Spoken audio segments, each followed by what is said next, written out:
Sorelle e fratelli carissimi, Queridos irmãos e irmãs, l'Apostolo Paolo si o apóstolo rivolge Paulo oggi a ciascuno dirige-se di hoje a noi, cada um de nós, come a Timoteo. como a Timóteo. Ricordati di Gesù Cristo, risorto dai morti, Recorda-te de Jesus discendente Cristo di ressuscitado Davide. dentre os mortos, La nascido da linhagem de spiritualità David. mariana, A che espiritualidade nutre la nostra mariana, fede, que alimenta a ha nossa Gesù fé, come centro, tem Jesus como centro. come la domenica che apre Como o ogni nuova domingo que abre settimana cada nova semana no horizonte da sua ressurreição dos mortos. Ricordati di Gesù Tem Cristo. sempre bem presente Jesus Cristo. Questo solo conta. Só isso importa. Questo fa la differenza E faz a tra le diferença spiritualità entre as umane espiritualidades e la humanas via di e o Dio. caminho de Deus. In catene come un malfattore, Acorrentado como se fosse um malfeitor, Paulo recomenda-nos que não percamos o centro, di non svuotare il nome di que não Gesù esvaziemos della o sua nome de Jesus da storia, sua história, della sua croce. da sua cruz. Ciò che noi O que riteniamo consideramos eccessivo excessivo e crocifigiamo, e crucificamos, Dio lo risuscita, Deus ressuscita, perché non può porque rinnegare não se pode stesso. negar-se a si mesmo. Gesù è la fedeltà Jesus di é a Dio, fidelidade de la Deus, fedeltà di a fidelidade de Dio Deus a a se si stesso. mesmo. Bisogna dunque che la É preciso, domenica ci portanto, renda que o cristiani, domingo nos faça riempia, cristãos, cioè, della ou seja, memoria que encha incandescente o nosso di sentir e o Gesù, nosso il pensar sentire com a e il memória pensare, incandescente de Jesus, modificando il nostro vivere modificando a nossa insieme, convivência, il nostro a nossa abitare habitação la na terra. terra. Ogni spiritualità cristiana Toda a si espiritualidade sviluppa da cristã questo se fuoco desenvolve a e partir deste contribuisce fogo a e renderlo contribui più para vivo. torná-lo mais vivo. La lettura dal secondo A libro leitura dei Re segundo o livro ci ha de Reis ricordato la guarigione recordou-nos a cura de Naamã, o il sírio.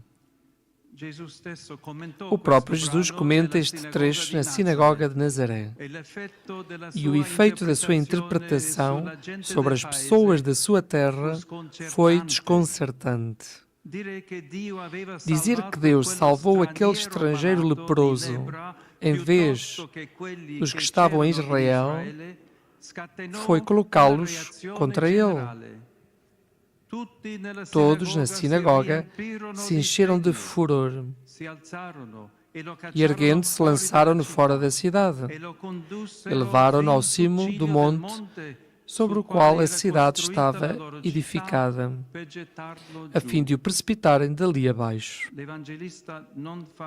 O evangelista não faz menção à presença de Maria, que poderia estar lá e provar o que lhe fora anunciado pelo velho Simeão, quando levou o recém-nascido Jesus ao templo. Este menino está aqui para a queda e ressurgimento de muitos em Israel e para ser sinal de contradição. Uma espada, também a ti uma espada traspassará a tua alma. Assim hão de revelar-se os pensamentos de muitos corações. Sim, caríssimos, a palavra de Deus é viva e eficaz e mais afiada que uma espada de dois gumes, que penetra até a divisão da alma e do corpo, das articulações e das medulas, e discerne os sentimentos e intenções do coração.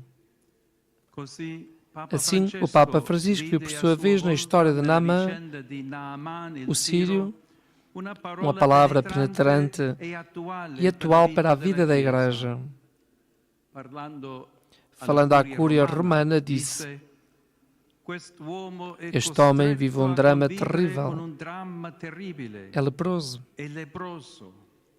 A sua armadura, a mesma que lhe proporciona fama, na realidade cobre uma humanidade frágil, ferida, doente. Esta contradição encontramos-la frequentemente na nossa vida.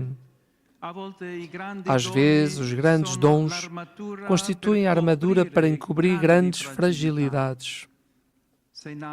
Se Naamã tivesse continuado apenas a acumular medalhas para pendurar na sua armadura, acabaria por ser consumido pela lepra. Aparentemente vivo, sim, mas fechado e isolado na sua doença. Jesus livra-nos deste perigo. Ele não usa armaduras, mas nasce e morre nu. Ele que oferece o seu dom sem obrigar os leprosos, curados, a reconhecê-lo. Apenas um samaritano, no Evangelho, parece perceber que foi salvo. Talvez, quanto menos títulos se possa ostentar, mais claro aparece que o amor é gratuito. Deus é puro dom, somente graça. Mas quantas vozes e convicções podem separar-nos ainda hoje desta verdade nua? Irmãos e irmãs, a espiritualidade mariana está ao serviço do Evangelho, revelando a sua simplicidade. O afeto por Maria de Nazaré torna-nos com ela discípulos de Jesus.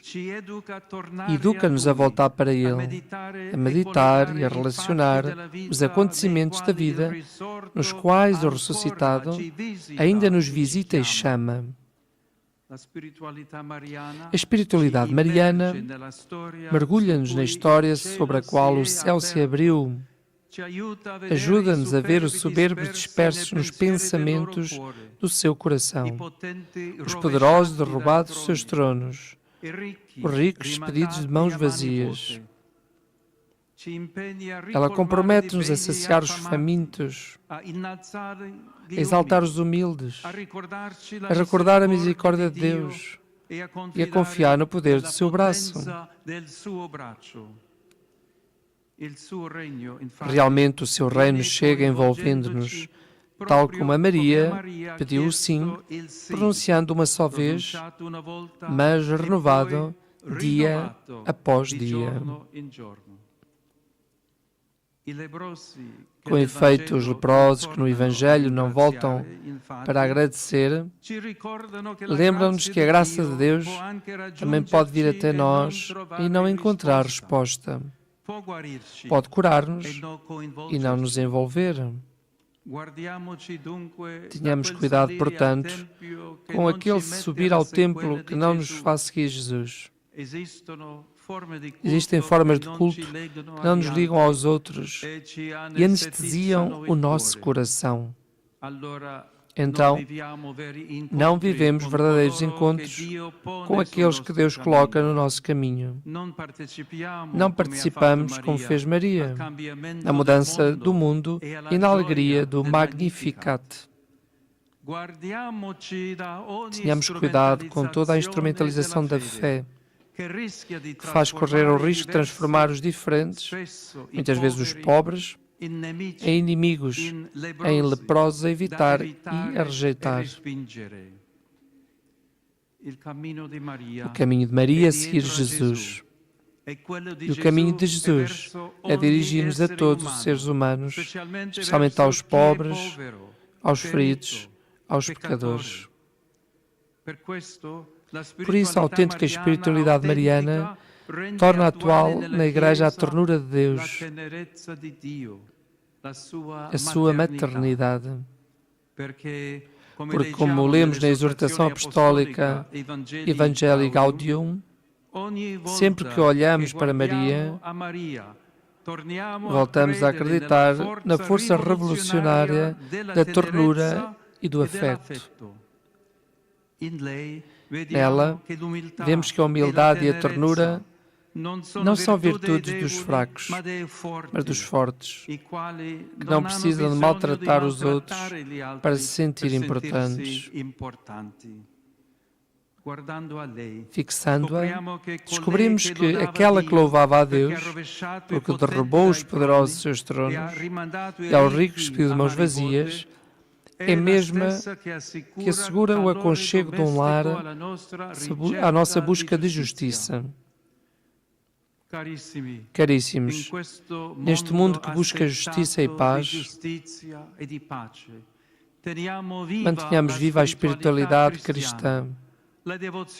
A devoção popular aos acontecimentos e aos lugares que, abençoados por Deus, mudaram para sempre a face da terra.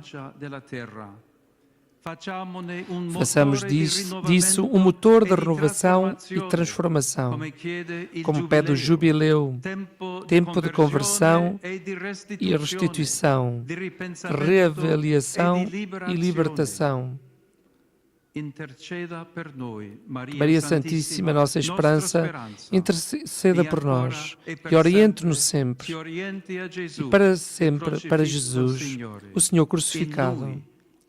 Nele há salvação para todos.